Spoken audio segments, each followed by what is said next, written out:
Our kid, we're giving him to Mom. Can you imagine how happy she'll be living with her grandson every day, even if he's sick?" The malice in my son's voice, heard over the phone, seemed almost mocking. I hugged my grandson tightly, making sure he couldn't hear that voice. He just turned 7 and had recently been to the hospital. There, the doctors diagnosed him with a certain illness, and my son and his wife left him at my house. Coming home from work, my heart nearly leapt out of my chest at the sight of my grandson sitting dejectedly in front of the entrance. From my grandson himself, "I was abandoned by Dad and Mom because I'm sick." I wished he could understand what this feels like for me. I immediately called my son. His response was an audacious declaration of abandonment. His wife, presumably next to him, let out a vulgar laugh. "She's near the end of her life anyway. Let the old lady take care of him, if she's so worried about getting sick." She spewed harsher words than my son and hung up the phone laughing. The call cut off unilaterally, never connected again, and I resolved to care for my trembling grandson in my arms. I'll raise him. First off, my name is Scarlett. I'm 57 years old and employed. I married my husband at 22 and gave birth to our eldest son, Henry, the following year. My husband adored Henry, and our family of 3 lived happily. "He's so cute. I'm so happy to have such a cute child," my husband would say, beaming while holding Henry. But that happiness didn't last. When Henry was 2, my husband suddenly fell ill and passed away. I was inconsolable, but as a single mother, I had no time to grieve. I had to raise Henry alone. I worked hard and never remarried. Luckily, having been a full-time employee even before marriage, I managed to raise Henry without financial struggles. Henry is now 34. He works in a general company, but has always been somewhat frivolous and easily influenced. He landed his current job somewhat aimlessly, persuaded by a college senior. At 26, Henry married Hannah, a woman his age. Hannah was very strong-willed, and I never had a good impression of her, even during their courtship. For instance, Hannah frequently visited our home, but never once said hello or goodbye. One day, I gently brought this up. "Hannah, I'm glad you come to visit, but I'd appreciate it if you could at least say hello." Hannah responded with a sulky attitude. "Uh-huh. Why should I say that? I'm a guest. I'm doing you a favor by visiting. It's really annoying to be told what to do." I was taken aback by her defiance. "And Henry?" "Mom, don't be so stiff," he would say. I thought it was common sense to greet when visiting someone's home, but apparently it didn't apply to Hannah. Henry seemed completely under the dominant Hannah's influence. After Hannah left, I reiterated my earlier point to Henry. "Just let it go." He dismissed it. Because of such incidents, I had a poor impression of Hannah. Of course, I repeatedly told Henry to be more responsible. The 2 of them rented an apartment after marriage and lived near us. The following year, they had their first son, Noah. He was my first grandchild. Children grow up so fast, and Noah soon turned 7. One day, as I was returning from work, and my house came into view, I noticed someone sitting at the entrance. Who is that? As I got closer, I realized it was Noah. I hadn't seen my son, his wife, or Noah recently due to my busy schedule, so I was surprised and delighted to see him after such a long time. "Noah, it's been a while. What are you doing here?" As I called out to him, Noah slowly looked up and met my eyes. "Grandma?" Seeing Noah's face after so long, I was speechless with shock. Parts of his face were pale and blotchy, and his eyes were red and swollen, as if he had been crying. I tried to stay calm and invited Noah inside the house, and then Noah, what happened? Can you tell Grandma? I asked gently. Noah nodded and began to speak slowly. You see, I got the skin disease. I forgot its name because it was complicated, but they said it's a rare disease. My heart ached seeing young Noah's trembling lips and his face turning pale. A rare disease? Is that really what they said? Yes, since I got this disease, Mom and Dad stopped looking at me. Today they brought me here, in front of Grandma's house, and told me to wait for you. Then Mom and Dad left. Shocked by Noah's story, I hurriedly called Henry. To keep Noah from hearing the conversation, I had him stay in the living room with the juice while I moved to another room. Henry, I heard it from Noah. How could you leave him in front of our house without telling me? What were you thinking? Ah, Mom's back. Yeah, Noah. He's got this rare disease called simplex pityriasis. It's a real hassle, you know. Simplex pityriasis. I remember hearing that name before. It had been featured on TV once. I'm sure it was a skin infection. If I recall correctly, it's a skin infection common in children, not a rare disease. Is that a rare disease? We were told it's simplex pityriasis by the dermatologist. It's a difficult name, so it must be a rare disease, right? So we thought if we get it, that'd be bad. Hannah suggested that you should take care of him, and I agreed. So Mom, please raise Noah for us. Thanks. What? You're still his parents. This is utterly irresponsible. I yelled, furious at Henry's outrageous statement. Then the phone was passed to Hannah, and her shrill voice came through. Henry and I are still young and have our whole lives ahead of us. It would be terrible if we caught such a creepy skin disease. So let the old lady who's got less time ahead take care of him. Bye. After her unilateral outburst, the call was cut off. Stunned, I immediately took out a book from the bookshelf with various diseases and their treatments to look up simplex pityriasis. Thank goodness, it's just a skin infection. He'll be fine. After researching, simplex pityriasis turned out to be not a rare disease, and in most cases, it's curable with proper treatment. Relieved, I felt a surge of anger towards my despicable son and his wife. Henry and Hannah had arbitrarily decided it was a rare disease because of the difficult name and left Noah with me, not wanting to catch it themselves. How selfish of them. I'll definitely raise Noah well. I muttered with determination and returned to the living room, smiling at Noah, who looked anxious. Noah, don't worry. Your illness can be cured. Let's go to the hospital together tomorrow. Really? Noah, who thought his condition was incurable, lit up. Yes, it's not a rare disease, so relax. And Noah, from today, you'll live with Grandma. It's okay. I'll make sure you're happy. Let's live together happily. Noah seemed a bit confused, but eventually nodded. Thank you, Grandma.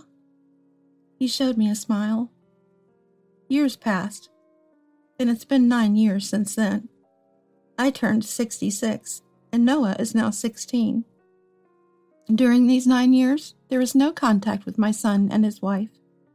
Noah, now in his teens, doesn't talk much, but he's grown into a kind boy who sometimes cooks meals. Having retired, I support Noah with my pension and retirement fund. One day, my son and his wife, who disappeared 9 years ago, suddenly showed up at our home. What do you want now, after all this time? I confronted them coldly at the entrance. After 9 years of silence, how dare they show their faces? Yeah, we saw that TV show the other day. Amazing Noah. To think he can earn so much money at his age. Apparently, they had seen a recent TV interview titled Teenage Genius Inventor. Hannah standing beside Henry. Getting patents and all. Really amazing, right? So rich now, huh? She said with a sneering smile. Yes, Noah is skilled at inventing and recently obtained a patent. Their attitude made it clear they came today, thinking Noah had made money from his patent. These two didn't show any concern for Noah, only talking about how rich they thought he had become. What a despicable couple they still are. Then Noah appeared behind me. He must have heard our conversation. Hey Noah, we've come to get you. A son is still a son, even if he's suffering from illness. Let's live together again with Dad and Mom. Henry's exaggerated behavior seemed forced. To this, Noah coldly replied, Who are you? Noah, now a high school student, was old enough to understand. He must have realized from the conversation that his parents were only after money and had no affection for him. The son and his wife seemed surprised by Noah's indifferent attitude, but quickly recovered and started talking about various things. And then, Noah has a disease, so his life will be very difficult. That's why Hannah and I will support him, Henry declared. What? You abandoned me, and now you're acting all high and mighty? Don't start acting like a dad now. Noah, having listened to them for a while, clicked his tongue in disgust and laughed it off. I was astounded that they still believed Noah had a rare disease. His skin condition had completely healed by now. Henry and Mrs. Hannah, you've been mistaken all this time. Noah doesn't have a rare disease. Simplex pityriasis is a common skin infection in children. Noah recovered completely in about a year. My explanation left my son and his wife speechless. Then Henry suddenly changed his tone. We were deceived. This is a joke. Why didn't you tell us such important information? He yelled. Following him, Hannah also. You were kidnapped by this old lady. She took you for 9 years. Give back our child. You kidnapper! Shouted Hannah. Despite their noisy ranting, Noah calmly took out his mobile phone from his pocket and called the police. The police are on their way. Also, just to clear up any misunderstanding, getting a patent doesn't instantly make you rich. It only starts to pay off when businesses use the technology. And then I receive royalties. It's not some groundbreaking discovery, nor a widely used patent, so it's not likely I'm rich. All the money I've received so far has gone to cover materials, so I don't have any money. After Noah explained this, the couple turned red with anger. What the hell? Then why did we come here? They exploded in fury. Seeing this, Noah sighed.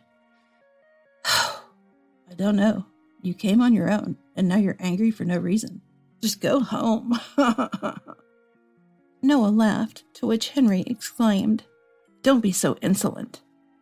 Henry's fist was clenched, ready to strike Noah, but I quickly stepped forward. Just before Henry could hit me, a loud male voice called out, Stop it! It was a police officer outside the window. Seeing Henry's aggressive stance, they had moved in quickly. Another male officer quietly entered from the front door, stepping between us and Henry. Henry swung his clenched fist, laughing as if nothing had happened. Then to Noah, Don't get cocky just because you're an inventor or something. Live with your grandma forever. He spat out these words and left. The police asked about our well-being, to which we replied we were safe. After explaining the situation to them, they advised not to let my son and his wife into the house again, and I nodded in agreement. The police reassured us they would help if anything else happened. After the police left, worried about Noah's mental state, Are you okay? I asked. Even though he acted tough, being treated like that by his own parents must have hurt. But Noah said, It would be a lie to say I'm not shocked. I thought I knew my parents were the worst for abandoning me after misinterpreting a doctor's diagnosis as a serious illness. But I never thought they were both that stupid. Thinking I'd be rich just because of a patent, spouting nice words. Did they really think I'd agree to live with them again? He sighed deeply, clearly displeased, and ruffled his hair. But the next moment, he narrowed his eyes and looked down at me. More importantly, Grandma, why did you try to protect me when I was about to be hit? I'm already 16 and bigger than you. I don't need protection. Noah told me this with an exasperated tone. I couldn't help but feel the same. What are you talking about? No matter how old you get, you want to protect your child. It's not about how big you are. I answered him seriously, and Noah groaned in a low voice before turning his back.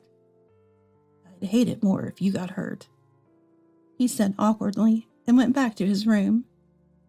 It seems he was worried about me. I felt happy, realizing Noah had grown up to be kind. After that, I immediately contacted a certain person. A few days later, I, along with that person, went to the house where my son and his wife now lived. As I rang the doorbell, Henry lazily opened the door and was shocked to see me and the person beside me. John? Why? The person next to me was Henry's friend, John. Startled by Henry's voice, Hannah also came from the back. Mr. John? Her face turned pale. Ignoring me, the couple trembled at John's visit. It's been a while, Henry and Hannah. John spoke, and Henry with intense curiosity asked, How did you find this place? I answered Henry's question.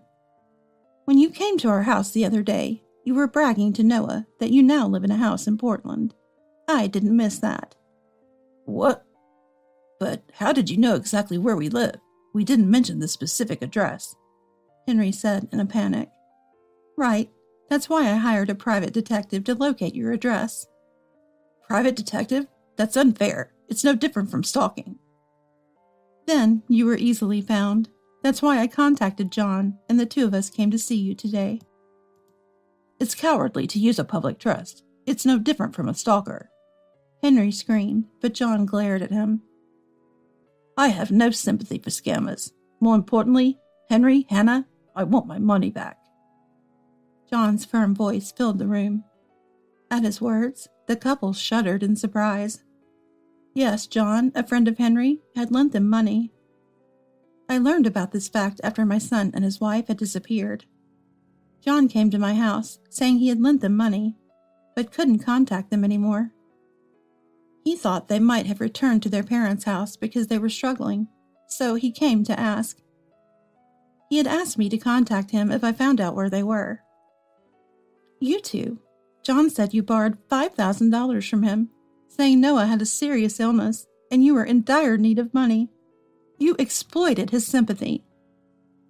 My words made the couple look down, trembling. It's not just John. You borrowed money from many others, using the same story. And when repayment became difficult, you abandoned Noah and disappeared without paying anyone back. You've exploited people's kindness and done something truly despicable. No, but we really thought Noah had a serious illness. That's right. We borrowed the money because we believed that. The couple tried to excuse themselves, but I yelled at them, completely appalled. What are you saying? Even if you thought that, you didn't do anything for Noah's treatment. You took him to the dermatologist once and then just left him, not spending a single penny. Where's the money you borrowed from your friends? It's not used for treatment, so you must have it, right? Of course you don't. It must have been spent on your enjoyment. You are the worst as parents and human beings. Have some shame. The son and his wife fell silent. The reason you left Noah at my house wasn't because you were afraid of his illness being contagious, but to default on the money you borrowed from others. You started going on frequent trips and wearing only branded items months before you abandoned Noah. No, but we really didn't want to be around Noah because his illness was creepy. Even now, the couple kept making excuses, and their words were utterly despicable. I sighed deeply. Noah was lucky not to be raised by parents like you. Otherwise, he might have ended up with a distorted personality because of you. I'm glad he's grown up to be so kind and respectable. The couple looked sulky and unconvinced. John then said to them, I have a rough idea of the other friends who were victims, so I plan to contact them and start a class action lawsuit against you two. Be prepared. His tone was stern. A lawsuit? Wait a minute. Isn't that a bit too much? Too much? How? Unless you say right now that you'll repay me and everyone else in full. But you've already spent all that money, haven't you? John's questioning left the couple speechless. I never imagined I'd be betrayed by you, Henry, a longtime friend. After you two disappeared, I became distrustful of people for a while. I will never forgive you." John glared at them with hatred in his eyes. I also told my son and his wife, "You don't have to worry about Noah.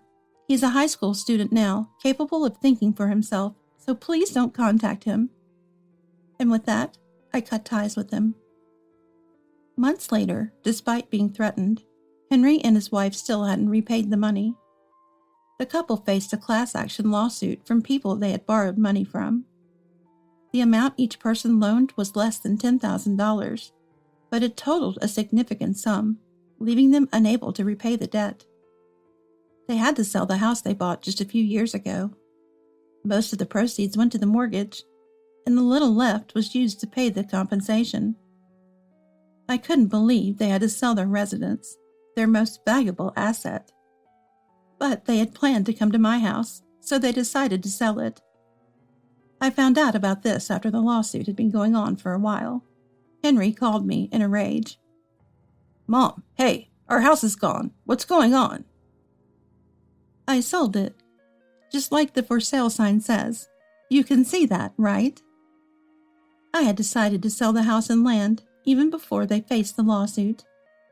The real estate agent advised that it's better to demolish the house and sell the land, as vacant plots are harder to sell these days. Following the advice, I demolished the house and sold the land quickly due to its good location. I used the money for moving expenses with Noah.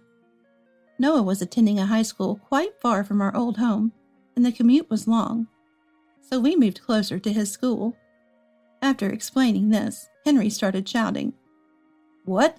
Where are you living now? We sold our house and have nowhere to go. We plan to live with you, so give us your address." "I won't tell you. One of the reasons I sold the house and land was to cut ties with you. I won't tell you where we live now, and I'm going to block your number, so don't contact us ever again." "That's too harsh."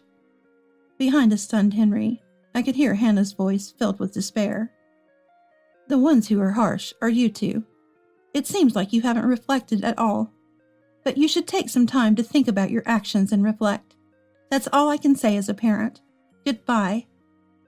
With that, I hung up the phone and set it to block their calls. My estranged son and his wife eventually found an old apartment to live in, but it seems they're having a tough time. Afterwards, I consulted the lawyer, hired by John, and reconsidered my relationship with Noah. Until now, I had raised him as a substitute parent, being his grandmother. However, now Henry and his wife's presence was having a negative impact on Noah. So I thought about becoming Noah's parent legally, adopting him as my son. If recognized, I would need to split my inheritance between Noah and Henry when I pass away. This would be an effective way to prevent Henry from taking everything. I decided to confirm Noah's feelings. "Noah, I'm thinking about adopting you, not just as grandmother and grandson, but legally as mother and son. What do you think? Of course, I want to respect your feelings." After my question, Noah was silent for a while. "Yeah, I want to be officially your son." He smiled shyly. Having confirmed Noah's feelings, I contacted the family court with the help of the lawyer. Due to Henry and his wife's deplorable actions, the adoption was approved relatively easily. Noah, being 16 years old, must have also played a significant role. Noah and I successfully completed the adoption process. Although Noah is still in the midst of adolescence, I was very happy that he chose me over his biological parents. Noah, skilled in inventing, continues to take on various challenges, and I enjoy a peaceful life, looking forward to